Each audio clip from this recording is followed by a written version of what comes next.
With the Spring Festival just a couple of weeks away, staff at one major railway station in the southern Chinese city of Guangzhou are getting prepared.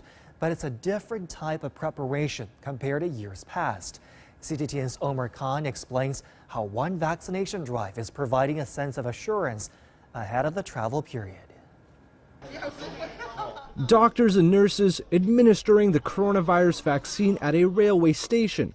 It's a first for these medics from the first affiliated hospital of Sun Yat-sen University.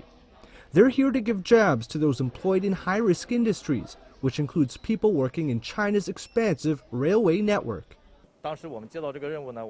We've considered several challenges. One is that these workers work on a 6 to 8 day cycle, so it could be difficult to administer the vaccine in a timely manner.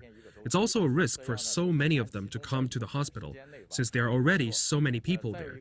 Taking these factors into account, we've taken initiative with local health authorities to transform this office space into a temporary vaccination site.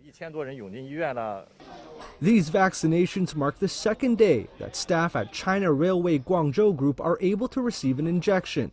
A team of 30 medics have been deployed from the university hospital to help inoculate thousands of workers.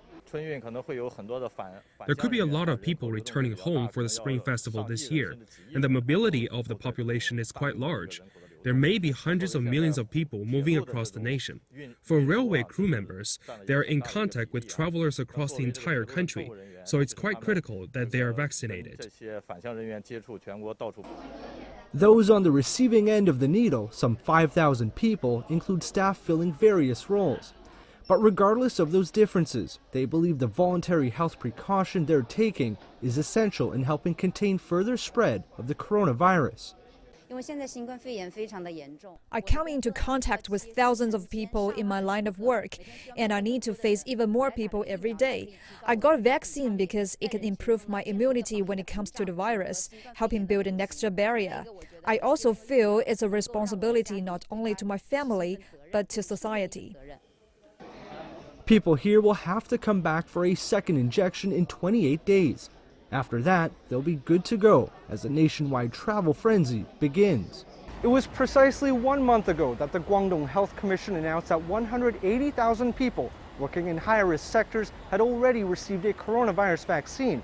And it's exactly that same aggressive approach that we've witnessed here today. With China set to welcome its busiest travel period of the year, getting workers here the necessary protection they need ahead of potentially dealing with millions of travelers in the weeks to come may well prove to be the safest way of getting people home for the holiday. Omar Khan, CGTN, Guangzhou.